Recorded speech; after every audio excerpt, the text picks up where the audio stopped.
So hi and hello everyone welcome to future vision study centre. இன்னைக்கு நம்ம வீடியோவில் என்ன பார்க்க போகிறோம் அப்படின்னு பார்த்தீங்க அப்படின்னா எஜுகேஷன் மெத்தடாலஜி தட் இஸ் சைக்காலஜியில் unit 3 history and culture of Tamil Nadu அப்படின்றத தான் நம்ம பார்க்க போகிறோம்.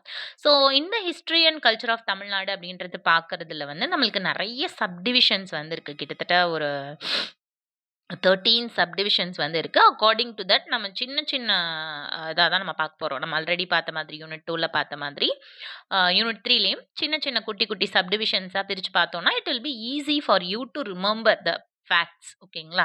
ஏன்னா ஃபுல்லாக எஜுகேஷன் மெத்தடாலஜி வந்து ஃபுல் ஆஃப் ஃபேக்ட்ஸ். லைக் நம்ம லிட்ரேச்சர் மாதிரியோ இல்லை அந்த மாதிரி வராது. ஸோ ஃபேக்ட்ஸ் நீங்கள் ஃபுல்லாகவே மனப்பாடம் பண்ணி அண்டர்ஸ்டாண்ட் பண்ணி படிக்கிற மாதிரி தான் வரும். ஓகேங்களா? ஸோ அட் அ டைம் எல்லாத்தையுமே டம்ப் பண்ணாமல் we are planning to give in small segments. ஓகேங்களா? ஸோ இந்த யூனிட் 3ல நம்ம என்னென்ன கவர் பண்ண போறோம் அப்படின்னா ஹிஸ்டாரிக்கல் டெவலப்மெண்ட்.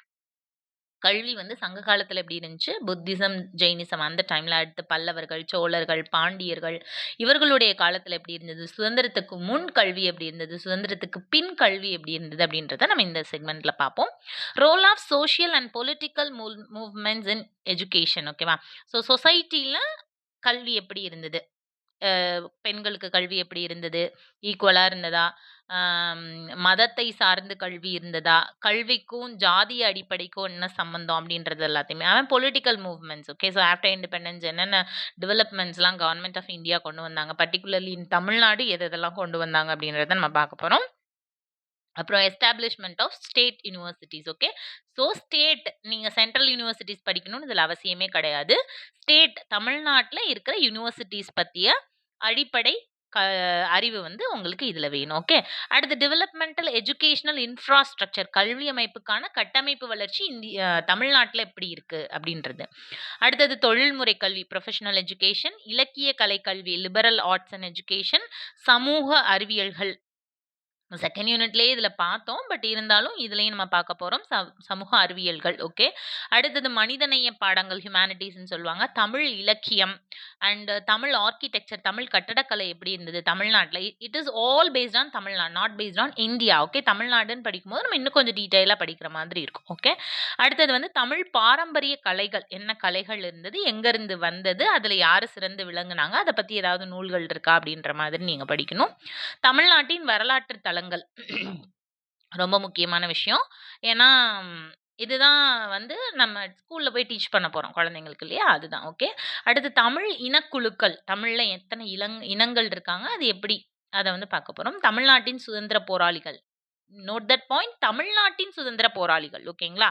அடுத்தது வந்து சமூக மாற்றத்தை உருவாக்கிய தமிழ் மகளிர் தலைவர்கள். ஓகே, ஸோ இதுல வந்து நம்ம தமிழ் மகளிர் தலைவிகள்னு பார்த்துட்டோம்னாவே என்ன ஆகும், நம்ம ஜெயலலிதா அம்மாவை விடவே முடியாது. ஸோ இந்த மாதிரி அவங்க ஹெட்டா வச்சுட்டு அதுக்கு முன்னாடியில இருந்தே சுதந்திரத்துக்கு போராடின தமிழ் போராளிகள் இருக்காங்க, அதுக்கு முன்னாடி ஔவையார், அந்த மாதிரி தமிழ் புலவர்கள் இருக்காங்க, அவங்க எல்லாத்தையுமே நம்ம இதுல பார்க்க போறோம். ஓகேங்களா? ஓகே, ஸோ நான் முதலையே சொன்ன மாதிரி history and culture of Tamil Nadu. First historical development of education. So history அப்படின்னு எடுத்துக்கிட்டாவே நம்ம சங்கம் ஏஜ், களப்பிரர்கள், புத்தர்கள், வைணம் இல்ல ஜெயினிசம், புத்திசம் ஜெயினிசம்னு சொல்லுவாங்க, தமிழ் டேர்ம் எனக்கு கரெக்டாக தெரில. அடுத்து பல்லவர்கள் காலம், சோழர்கள் காலம், பாண்டியர்கள் காலம், நாயக்கர்கள் காலம் அப்படின்னு நம்ம வந்து ஹிஸ்டாரிக்கல் ஏஜை வந்து பிரிக்கலாம். ஓகேங்களா? ஸோ இந்த டைம்ல எப்படி எஜுகேஷன் இருந்தது அப்படின்னு பார்த்தீங்க அப்படின்னா, சங்க காலத்துல வந்து கல்வி வந்து ரொம்ப தூய்மையானதா இருந்தது. அதுல ஆண் கல்வி, பெண் கல்வி அப்படிலாம் கிடையாது. எல்லாருக்குமே கல்வி குடுத்தாங்க. கல்வி வந்து வேத அடிப்படையிலயோ, மொழியின் அடிப்படையிலயோ இல்ல. ஓகேவா? எப்ப வந்து நம்மளுக்கு சான்ஸ்கிரிட், பல்லவர்கள் காலத்துல தான் சமஸ்கிருதம் வந்து இன்ட்ரோடியூஸ் ஆகுது. ஸோ அப்ப இருந்து தான் மொழியின் அடிப்படையிலயோ, இல்ல வேதம் வந்ததுக்கு அப்புறம் தான் வந்து மதம்லாம் வருது இல்லையா? ஸோ மதத்தின் அடிப்படையிலயோ, இல்ல மொழியின் அடிப்படையிலயோ கல்வி எப்ப மாறுது அப்படின்னு பார்த்தீங்க அப்படின்னா, பல்லவர்கள் காலத்துல தான் மாறுது. அதுக்கு முன்னாடி வரை எப்படி இருக்கு கல்வி அப்படின்னா, ரொம்ப பியூரா எல்லாருக்கும் ஈக்குவலா இருக்கு. அம் அதாவது சமூகத்துல நடக்கிறத கல்வியா கற்றுக்கிறாங்க.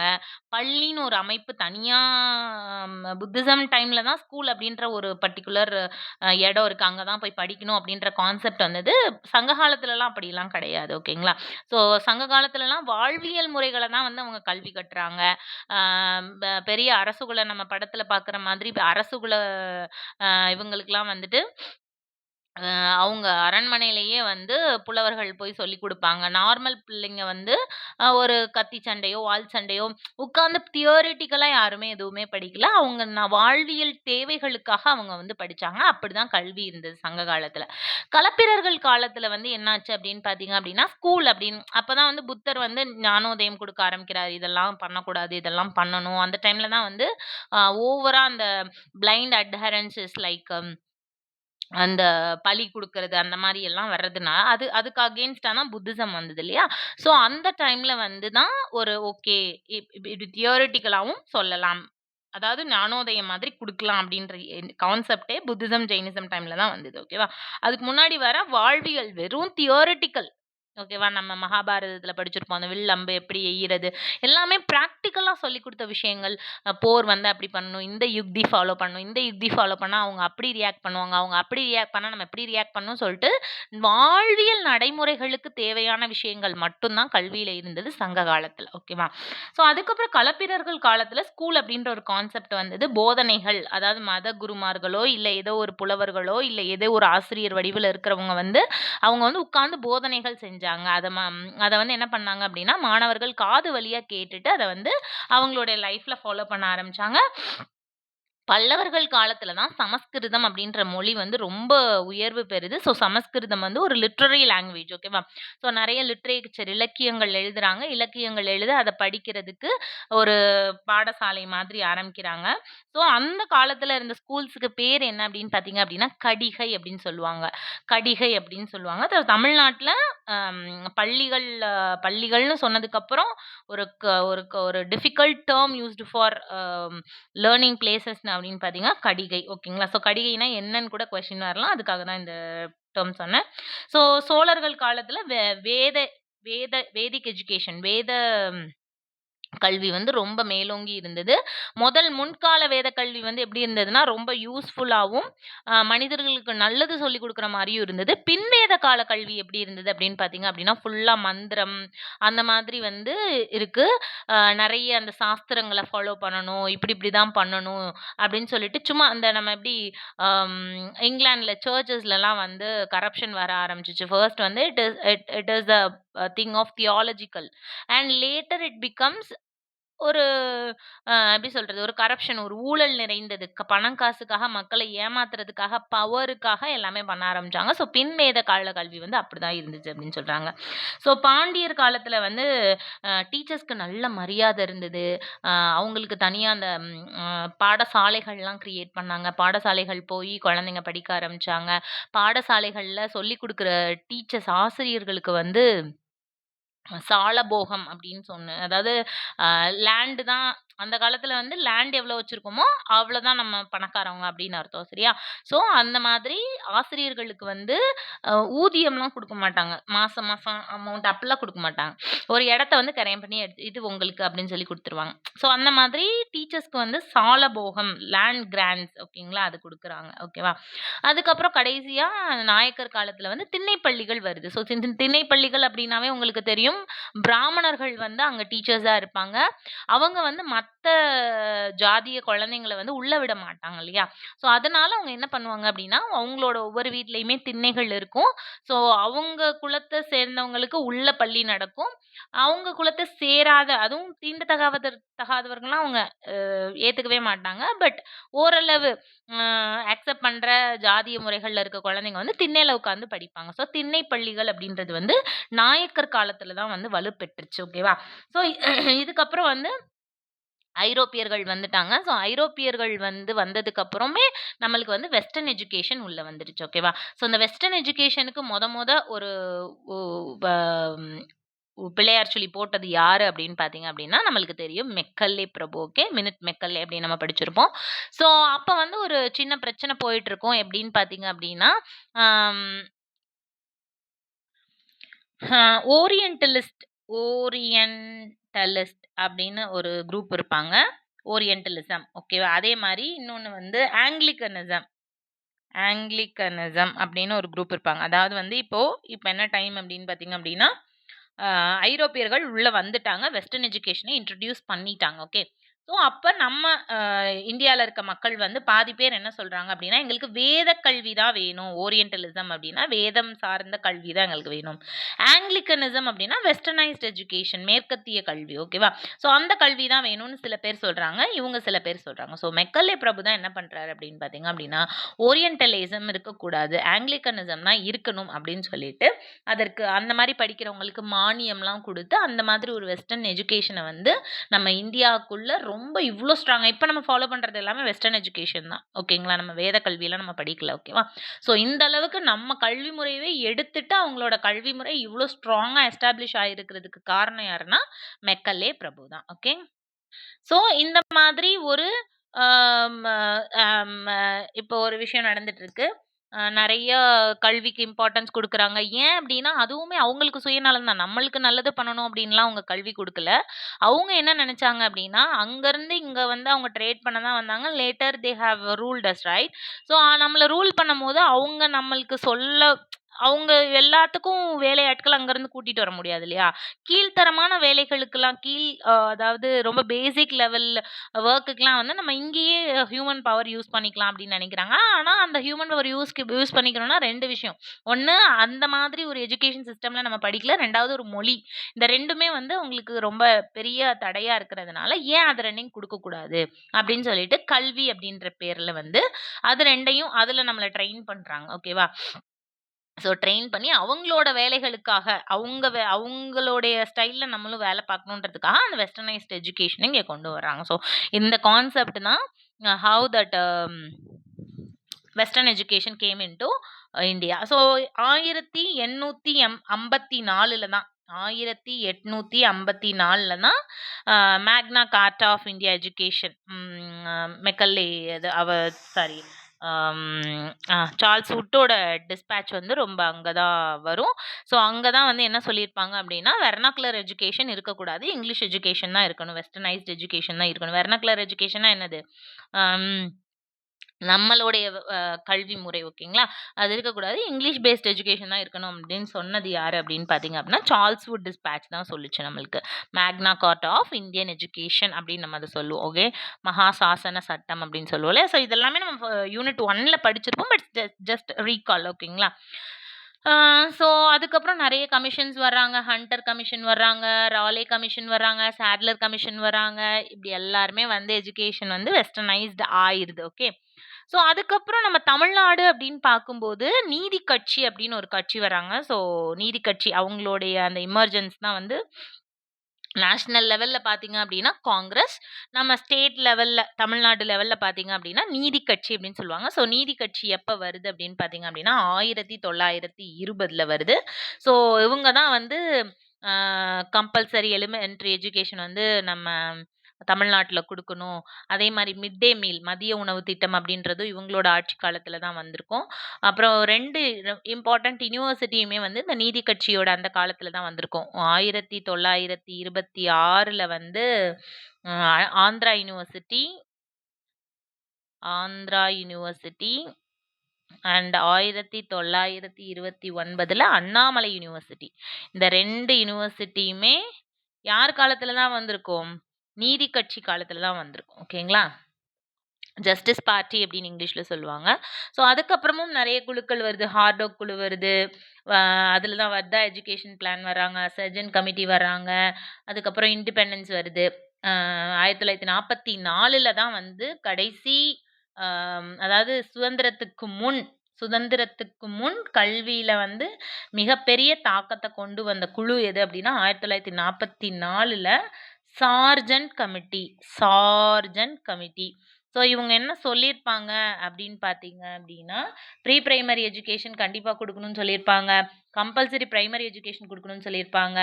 அப்புறம் வந்து ம் இதுக்கு ரொம்ப இந்த சார்ஜன்ட் கமிட்டியோட ரொம்ப முக்கியமான விஷயம் என்னன்னா, கல்விய எஜுகேஷன் டிபார்ட்மெண்ட்ன்னு தனியா ஒண்ணு கொண்டு வந்திருப்பாங்க. எப்ப 1944ல. அதுக்கு முன்னாடி வர கல்வி வந்து லேபர் டிபார்ட்மெண்ட்ல தான் இருந்திருக்கும்.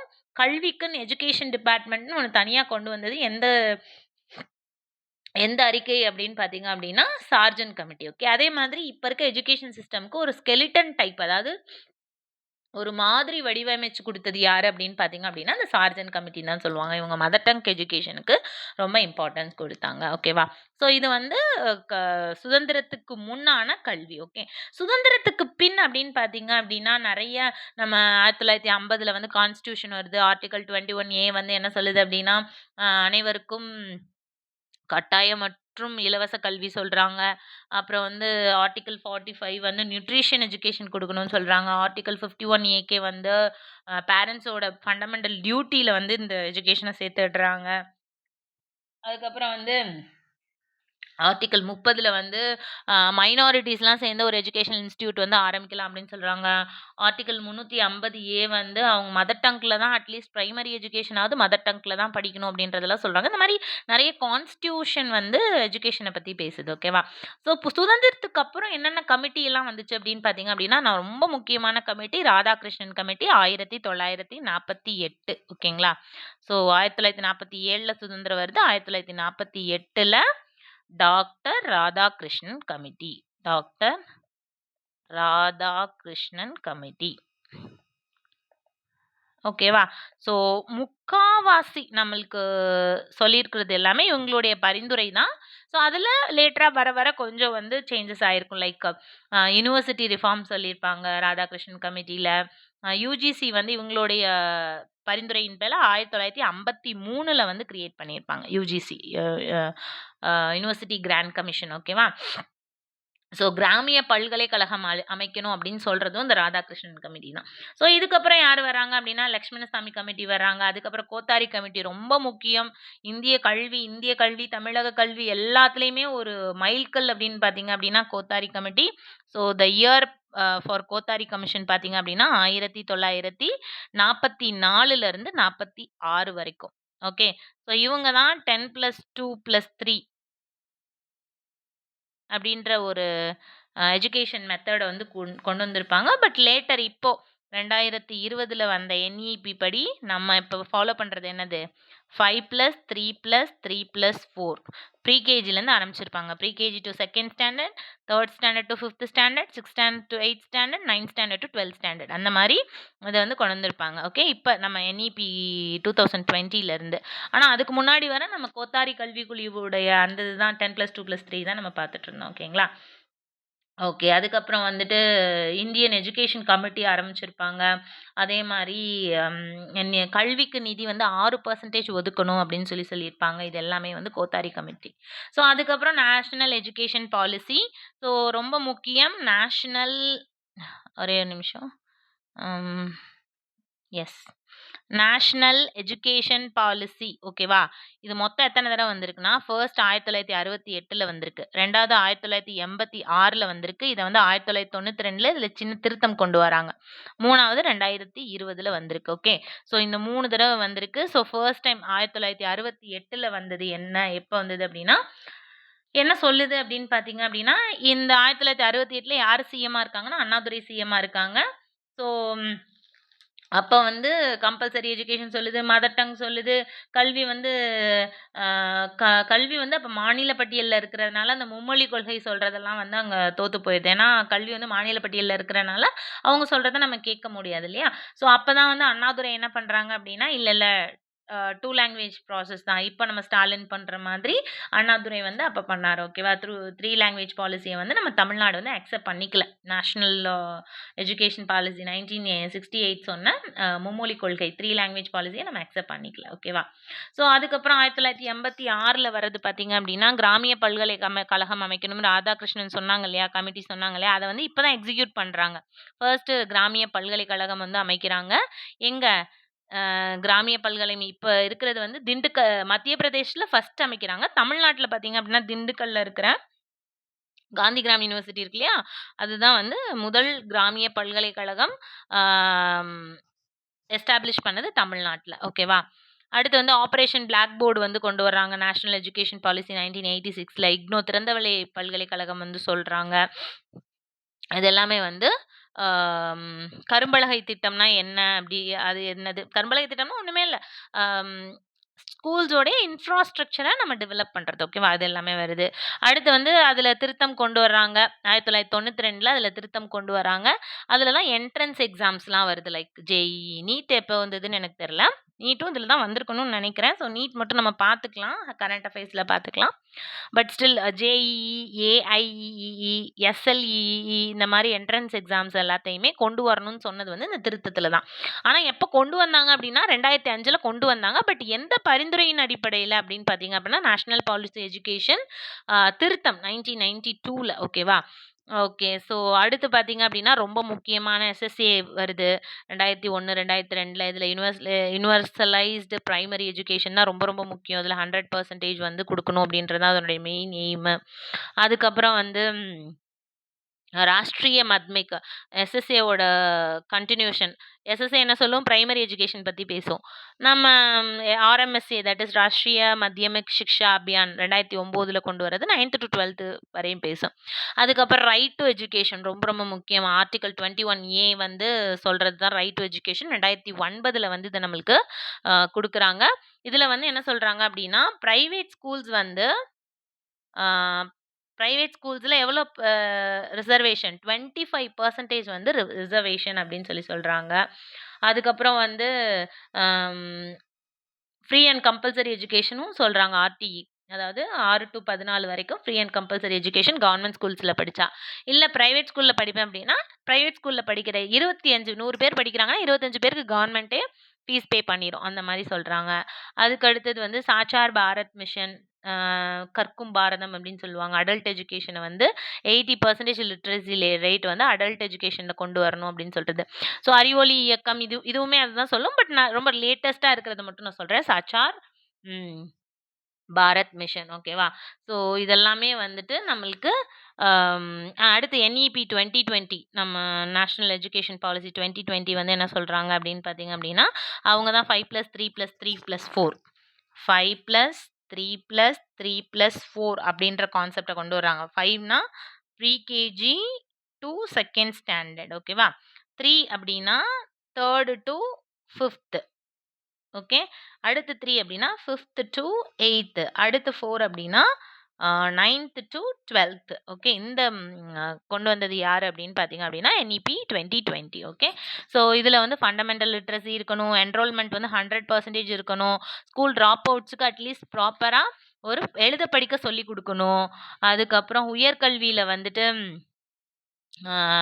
அந்த பெர்சன்டேஜ வந்து அதாவது 100 பேரு ஸ்கூல் முடிக்கிறாங்க அப்டின்னா, அட்லீஸ்ட் 50 பேராவது காலேஜுக்கு போகணும் அப்டின்னு சொல்லியிருக்காங்க. பட் இதுல ஒரு சின்ன விஷயம் என்ன அப்டின்னா, நம்ம தமிழ்நாடோடைய ஹையர் எஜுகேஷன் லிட்ரஸி ரேட்டே 51%. அதாவது 100 பேர் படிக்கிறான்னா, 51 பேர் காலேஜ் போயிடுறான். பட் இந்த கல்விக் கொள்கையோட எய்ம் என்ன? 50% தான். ஸோ நம்ம தமிழ்நாட அத பின்னாடி இழுக்கிற மாதிரி இருக்கு அப்டின்னு சொல்லிட்டு தான் நம்ம மு.க. ஸ்டாலின் வந்து இதுக்கு அகைன்ஸ்ட்டா ஏதாவது சொல்லி இன்னொரு கமிட்டி வந்து அமைக்கணும்னு சொல்லி பேசிட்டு இருந்திருப்பாங்க. Okay. So multiple entry and எக்ஸிட்ட வந்து அதாவது ஏபிசி கிரெடிட் அப்படின்ற ஒரு கான்செப்ட் வந்து இன்ட்ரோடியூஸ் பண்ணியிருப்பாங்க. அதாவது வந்து ஒருத்தவங்க காலேஜ் சேர்றாங்க அப்படின்னு பார்த்தீங்க அப்படின்னா, அவங்களுக்கு இப்போ ஃபர்ஸ்ட் இயர் காலேஜ் சேர்றாங்க இன்ஜினியரிங் வந்து ABC credit okay. So the name of the thing is ABC credit. ABC கிரெடிட்னா அகாடமிக் பேங்க் ஆஃப் கிரெடிட் அப்படின்னு சொல்றாங்க. அதாவது இன்ஜினியரிங்ல ஃபர்ஸ்ட் இயர் சேர்றாங்க. ஆனா அவங்களுக்கு அது புடிக்கல. அப்ப செகண்ட் இயர் அவங்க டைரக்ட்டா ஆர்ட்ஸ் காலேஜ்ல செகண்ட் இயர் வந்து ஜாயின் பண்ணிக்கலாம். 3rd இயர், 4th இயர் படிக்கிறாங்க அப்படின்னா, இதுக்கு ஒரு கிரெடிட் குடுப்பாங்க. இதுக்கு ஒரு கிரெடிட் குடுப்பாங்க. இதுக்கு ஒரு கிரெடிட் குடுப்பாங்க. இதுக்கு ஒரு கிரெடிட் குடுப்பாங்க. இது எல்லாத்தையும் சேர்ந்து ஒரு 8%, 9% இந்த மாரி கிரெடிட் இருக்கும். ஓகே. ஸோ உங்களோட இனிமே வந்து அ இது இப்போ வரைக்கும் அப்படின்னு தெரியல. இப்போ ஃப்ரெஷ்ஷா பிடிச்சவங்களுக்கு இதெல்லாம் தெரியும். இனிமே முடிக்கிறவங்க வந்து எம்ப்ளாய்மென்ட் எக்ஸ்சேஞ்ச்ல பதியணும்னா கூட அவங்களோட ஏபிசி கிரெடிட் வந்து அவங்க சொல்லணும். ஒரு இன்டர்வியூ போனா கூட அவங்க ஏபிசி கிரெடிட் சொல்லணும். ஸோ இதெல்லாமே வந்து it is a impact of national policy education 2020 அப்படின்னு சொல்றாங்க. ஓகேவா? ஸோ தமிழ்நாட்ல அப்படின்னு பார்த்தீங்க அப்படின்னா, நெறைய திட்டங்கள் வந்து கொண்டு வந்திருக்காங்க. எக்ஸாம்பிள் பார்க்கணும் அப்படின்னு பார்த்தீங்க அப்படின்னா, இல்லம் தேடி கல்வி. ஆ ஒரு நிமிஷம். எஸ். இல்லம் தேடி கல்வி. இல்லம் தேடி கல்வி. எண்ணும் எழுத்தும். எண்ணும் எழுத்தும். அப்புறம் வந்து நான் முதல்வன் அப்படின்னு 3 ஸ்கீம் வந்து குடுத்திருப்பாங்க. நான் முதல்வன் அப்படின்னு 3 ஸ்கீம் வந்து கொடுத்துருப்பாங்க. இது வந்து very recent development in educational side of Tamil Nadu. Okay, so எப்போ நடந்திருக்கும் அப்படின்னு பார்த்தீங்க அப்படின்னா செப்டம்பர் 5 2022ல் இந்த 3 ஸ்கீமும் கொண்டு வந்திருப்பாங்க. ஓகேவா? ஸோ இந்த இல்லம் தேடி கல்வி அப்படின்றது கோவிட் பீரியடில் அந்த எஜுகேஷனல் லாஸை வந்து ப்ரிவென்ட் பண்ணுறதுக்காக இல்லம் தேடி கல்வி. எண்ணும் எழுத்தும் ஸ்கூல் ட்ராப் அவுட்ஸுக்கு வந்து ஓரளவு ஃபிசிக்கலாக, அதாவது ரீடிங், ரைட்டிங், நியூமரசி இந்த 3 நம்ம கொடுக்கணும். அதாவது படித்து பார்த்தோன்னே படிக்கணும், சாதாரண சின்ன சின்ன கூட்டல் கழித்தல் கணக்கு போடணும் அப்படின்றது. நான் முதல்வன் அப்படின்றது வந்து கல்லூரி, அதாவது முதல் அவங்க குடும்பத்திலேயே முதல்ல வந்து காலேஜ் சைட் போனாங்க அப்படின்னாங்கன்னா அவங்களுக்குரிய ஒரு ஸ்பெஷல் இதுதான் வந்து நான் முதல்வன் திட்டம். ஸோ இதெல்லாமே வந்து ரொம்ப இம்பார்ட்டண்ட் இந்த education development happen in Tamil Nadu. Okay, so இதெல்லாம் ஒரு இன்ட்ரோடக்ஷனாக கொடுத்துருக்கேன். இப்போ நம்ம மெட்டீரியலை வந்து நம்ம ரீட் பண்ணி பார்க்கலாம். Okay, so first one, education in India evolved through ancient, medieval and modern period. நான் சொன்ன மாதிரி தொன்மையான சங்க காலம், நடுத்தரம்னா அந்த சுதந்திரத்துக்கு முன், நவீன காலம்னா சுதந்திரத்துக்கு பின்ல இருந்து இப்போ வரைக்கும். ஸோ இந்த மாதிரி தான் நம்ம எஜுகேஷன் டெவலப்மெண்ட்டை வந்து படிக்கணும். Ancient period gurukula system focused on holistic development. So gurukula, சங்க காலத்துலலாம் குருகுலம் ஒரு முழுமையான கல்வியாக இருந்தது. ஓகேங்களா, இதை மட்டும்தான் நாங்கள் ஃபோக்கஸ் பண்ணுவோம், சயின்ஸ் மட்டும்தான் படிப்போம், மேக்ஸ் மட்டும் தான் படிப்போம் அப்படின்ற ஒரு பார்ஷியல் எஜுகேஷன் வந்து இல்லை அப்படின்னு சொல்கிறாங்க. அடுத்தது பார்த்தீங்க அப்படின்னா எஸ், புத்திஸ்ட் பீரியடில் வந்து என்ன ஆகுது அப்படின்னு பார்த்தீங்க அப்படின்னா நாலந்தா, தக்ஷஷீலா அப்படின்ற யூனிவர்சிட்டிலாம் இமர்ஜ் ஆயிருக்கு. ஓகே, நம்ம இப்போ லேட்டஸ்ட் யூனிவர்சிட்டியில் நம்ம தமிழ்நாட்டில் பற்றி படிக்கிறோம். ஸோ இந்தியாவிலேயே வந்து இந்தியான்றனால இது இந்த கான்செப்ட் வராதுன்னு நினைக்கிறேன், பட் ஸ்டில் தெரிஞ்சு வச்சுக்கோங்க. நாலந்தா அண்ட் தக்ஷஷீலா அப்படின்றது புத்திஸ்ட் பீரியடில், பௌத்த காலத்தில் வந்து இந்த பல்கலைக்கழகங்கள்லாம் தோன்றியிருக்கு அப்படின்னு சொல்கிறாங்க. So medieval period education become religious controlled by temples and madrasas. நான் சொன்னேன்ல, வேத கால வேதிக் எஜுகேஷன் அப்படின்னு சொல்லிட்டு ரிலீஜியஸ் பேஸ்டா. சான்ஸ்கிரிட், சமஸ்கிருதம், ஓகே, அந்த லாங்குவேஜ் தான் டாமினண்ட்டாக இருக்குது. ஓகே, ஸோ இது மிடிவல் பீரியடில் வேத கால கல்வி வந்து டாமினன்ஸ் வர ஆரம்பிச்சிருச்சு. சான்ஸ்கிரிட் அப்படின்ற லாங்குவேஜ் தான் வந்து ரொம்ப டாமினண்ட்டாக இருக்குது. ஓகேவா? ஓகே, அடுத்தது வந்து பிரிட்டிஷ் பீரியட் வந்து வந்ததுக்கப்புறம், அதாவது இது வந்து நவீனத்தில் வந்துடும். மெக்கல்லே மினிட் 1835 இவங்க தான் வந்து வெஸ்டர்ன் எஜுகேஷனை நம்மளுக்கு இன்ட்ரடியூஸ் பண்ணுறாங்க. மெக்காலே அறிக்கை வந்து மேற்கத்திய கல்வி முறையை அறிமுகப்படுத்தியது. இயர் வந்து ரொம்ப ரொம்ப முக்கியம், ஏன்னா இதுதான் ஒரு அடிப்படை ஸ்டார்டிங் பாயிண்ட் அப்படின்றதுனால இயர் வந்து ரொம்ப ரொம்ப முக்கியம். ஓகேவா? ஸோ அதுக்கப்புறம் 1857 okay, introduction of university, Bombay, Calcutta, Madras, இந்த 3 இடத்துல என்ன பண்ணுறாங்க அப்படின்னா யூனிவர்சிட்டி வந்து ஆரம்பிக்கிறாங்க. ஸோ யாரினுடைய பரிந்துரையின் கீழே வந்து யூனிவர்சிட்டி வந்து ஆரம்பிக்கிறாங்க அப்படின்னு பார்த்தீங்க அப்படின்னா வுட்ஸ் டிஸ்பேட்ச் அப்படின்னு நம்ம சொல்லுவோம். Wait a minute, sorry. Yes, Woods dispatch அப்படின்னு சொல்லுவாங்க. ஸோ வுட்ஸ் டிஸ்பேட்ச் அப்படின்ற அந்த நம்ம வந்து மேக்னா கார்ட்டா ஆஃப் இந்தியன் எஜுகேஷன் இல்லை வுட்ஸ் டிஸ்பேட்ச் அப்படின்னு சொல்லுவோம். ஸோ இவங்களுடைய அறிக்கை இது எப்போனா 1854 தான் வுட்ஸ் டிஸ்பேட்ச் வந்திருக்கு. ஸோ இவங்களுடைய அறிக்கையின் பரிந்துரையின் பேரில் 3 வருஷம் கழித்து 3 யூனிவர்சிட்டி வந்து அமைக்கிறாங்க. இதில் மெட்ராஸில் இருக்கிறதுனால இது முக்கியம். ஓகேவா? பாம்பே, கல்கத்தா நம்மளுக்கு சம்மந்தம் கிடையாது, பட் தெரிஞ்சுக்கோங்க, மெட்ராஸ் கிறிஸ்டியன் காலேஜ் வந்து நம்மளுக்கு யூனிவர்சிட்டி, மெட்ராஸ் யூனிவர்சிட்டி வந்து 1857 ஆரம்பிச்சிருக்காங்க. ஸோ வெரி ஓல்டு யூனிவர்சிட்டி, சுதந்திரத்துக்கு முன் அமைக்கப்பட்ட யூனிவர்சிட்டின்னு கேட்டாலும் இதுதான், வெரி ஓல்டு யூனிவர்சிட்டி இன் தமிழ்நாடுன்னு கேட்டாலும் நீங்கள் மெட்ராஸ் யூனிவர்சிட்டியை தான் சொல்லணும். ஓகேங்களா? அடுத்தது போஸ்ட் இண்டிபெண்டன்ஸ் அப்படின்னும் போது எஸ், ஸோ ப்ரீ இண்டிபெண்டன்ஸ் வரையும் நம்ம பார்த்துட்டோம். இப்போ போஸ்ட் இண்டிபெண்டன்ஸ் அப்படின்னு பார்க்கும்போது education and democracy, equality and national building, ஜனநாயகம், சமத்துவம், தேசிய கட்டுமான நோக்கத்துடன் உருவாக்கப்பட்டது. சுதந்திரத்துக்கு பின்னாடி வர்ற ராதாகிருஷ்ணன் குழுவாகட்டும், முதலியார் குழுவாகட்டும், இவங்க எல்லாமே எதை ஃபோக்கஸ் பண்ணுறாங்க? Democracy, equity and national building. இந்த கல்வி கொடுக்கறது மூலயமா எப்படி வந்து நம்ம ஒரு டெமோக்ரஸி, ஒரு மக்களாட்சி, ஏன்னா நம்ம அப்போ தான் வந்து சுதந்திரம் வாங்கியிருக்கோம், அப்போ மக்களாட்சிக்கு இப்போ ரொம்ப ப்ராமினன்ஸ் இருந்திருக்கும். ஈக்விட்டி, எல்லாருக்குமே அந்த எஜுகேஷன் இருக்கணும் அப்படின்றத பற்றி பேசியிருப்பாங்க. நேஷனல் பில்டிங், அதாவது உலக நாடுகளின் அணிவரிசையில எப்படி இந்தியா வந்து முன்னேத்துறது? அதுக்கு வந்து எப்படி எஜுகேஷனல் சிஸ்டம் வந்து குடுக்குறது? அப்படின்றத பத்தி பேசுறாங்க. அடுத்தது பார்த்தீங்க அப்படின்னா, role of social and political movements. Okay. So இதுவரைக்கும் நம்ம என்ன பார்த்துருக்கோம்? கல்வியின் மேம்பாடு அப்படின்றத நம்ம பார்த்துருக்கோம். ஓகேங்களா? ஸோ இத வந்து நம்ம அடுத்த வீடியோல பார்க்கலாம். ஏன்னா இதுவே டைம் ஆயிடுச்சு. ஸோ கல்வியின் மேம்பாடுல வந்து நீங்க எப்படி பார்க்கணும்னா, சங்க காலம், அதுக்கப்புறம் களப்பிரர்கள் காலம், அதுக்கப்புறம் பல்லவர்கள் காலம், சோழர்கள், பாண்டியர்கள், நாயக்கர்கள், அதுக்கப்புறமே வந்து ஐரோப்பியர்கள் வந்துடுறாங்க. ஐரோப்பியர்கள்ல போர்ச்சுகீசியர் தான் ஃபர்ஸ்ட் வருவாங்க. டேனிஷ் பீப்பிளோடைய காலத்துல தான் முதல்ல இந்தியால வந்து தரங்கம்பாடின்னு நினைக்கிறேன். அந்த இடத்துல ஒரு ஸ்கூல் ஆரம்பிச்சிருப்பாங்க. ஓகேவா? ஸோ அதுக்கப்புறம் தான் இங்கிலீஷ் பீப்பிள் வந்திருப்பாங்க. அதுக்கப்புறம் டச் பீப்பிள் வந்திருப்பாங்க. ஃபைனலா பிரெஞ்ச் பீப்பிள் வந்திருப்பாங்க. இத்தனை பேர் வந்து இந்தியாவை வந்து இன்வைட் பண்ணியிருப்பாங்க. ஸோ ஐரோப்பியர்கள் வருகை வந்து இந்திய கல்வியில என்னென்ன தாக்கத்த கொண்டு வந்துச்சு அப்படின்னு பார்த்தீங்க அப்படின்னா, போர்ச்சுகீஸ், டேனிஷ் பெருசா ஒண்ணும் கொண்டு வரல. இங்கிலீஷ் பீப்பிள் வந்து கிட்டத்தட்ட நம்மள ஒரு 200 வருஷத்துக்கு மேல ஆண்டதுனால, நம்மளுக்கு வந்து என்ன ஆகுது அப்படின்னு பார்த்தீங்க அப்படின்னா, கல்வியில மிகப்பெரிய தாக்கம் வந்து இருக்கு. ஓகேவா? அப்புறம் ஐரோப்பியர்கள் வந்ததுக்கு அப்புறம் நம்ம விடுதலைக்கு முன், விடுதலைக்கு பின், சுதந்திரத்துக்கு முன், சுதந்திரத்துக்கு பின்னுன்னு பார்ப்போம். சுதந்திரத்துக்கு முன் வந்து மெக்கால அறிக்கை ரொம்ப ரொம்ப முக்கியம். சுதந்திரத்துக்கு பின் வந்து ராதாகிருஷ்ணன், கோத்தாரி குழு, அதுக்கப்புறம் வந்து தேசிய கல்விக் கொள்கைகள். தேசிய கல்விக் கொள்கைகளே கோத்தாரி குழுவினுடைய பரிந்துரை தான். ஒரு நாடு வளரணும்னு இருந்தா, அந்த நாட்டுக்கு தனியான கல்விக் கொள்கைகள் இருக்கணும்னு சொல்லிட்டு ஃபர்ஸ்ட் 1968ல கல்விக் கொள்கை வருது. அதுக்கப்புறம் 86, 86 வர்றதுல 1992ல வந்து திருத்தம் பண்றாங்க. அப்புறம் 2020 இப்போ. ஸோ இப்ப இருக்கிற கல்விக் கொள்கையில என்ன பண்ணியிருக்காங்க அப்படின்றது தான் the total development of educational things in Tamil Nadu. ஓகேங்களா? ஸோ நெக்ஸ்ட் வந்து roles of social and political movements in education வந்து நெக்ஸ்ட் வீடியோல பார்க்கலாம். Thank you. Future Vision Study Center, second floor, AVK Maruti Plaza, opposite Hotel Lakshmi Prakash, SKS Hospital Road, New Bus Stand, Salem 4. For contact 90420 30163 and web address www.futurevision.ias.com.